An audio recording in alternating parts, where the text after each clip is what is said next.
नमस्कार, स्वागत आहे तुमचे आमच्या चॅनेलमध्ये।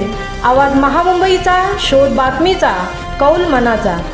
चला तर मग आमचे चॅनेल शेअर करा, लाईक करा आणि सबस्क्राईब करा। धन्यवाद। साने गुरुजींचा जन्म कोकणातील रत्नागिरी जिल्ह्यातील पालगड या गावी झाला। त्या ठिकाणी त्यांचे वडील कोर्टाचे काम करीत असत। कोर्टाचे घराणे म्हटलं की साधारणतः वैभव संपन्न व श्रीमंत समजले जाते व त्यांच्या आजोबांच्या वेळची परिस्थिती तशी होती ही। पण त्यांच्या वडिलांच्याच म्हणजेच सदाशिवरावांच्या वेळेपासून मात्र घराण्याची आर्थिक स्थिती घसरली गेली। ती इतकी की सदाशिवरावांचे घरदारही जप्तीस नाहीसे झाले। अशा रीतीने बडे घर पण पोकळ वासा झालेल्या या घराण्यात 24 डिसेंबर इसवी सन 1899 रोजी पांडुरंग सदाशिवांचा जन्म झाला।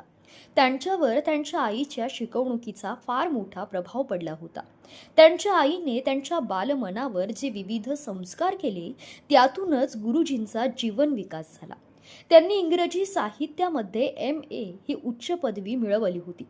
शिक्षण पूर्ण झाल्यावर त्यांनी जळगाव जिल्ह्यातील अमळनेर येथील प्रताप हायस्कूल येथे शिक्षक म्हणून 6 वर्ष नोकरी केली। प्रताप हायस्कूलच्या वसतिगृहाची जबाबदारी सांभाळताना त्यांच्यातील शिक्षकाला अधिक वाव मिळाला। त्यांनी वसतिगृहातील विद्यार्थ्यांना स्वतःच्या उदाहरणातून स्वावलंबनाचे धडे दिले, सेवावृत्ती शिकवली। अमळनेर येथील प्रताप तत्वज्ञान केंद्र येथे त्यांनी तत्वज्ञानाचा अभ्यासही केला। इसवी सन 1928 साली त्यांनी विद्यार्थी हे मासिक सुरू केले।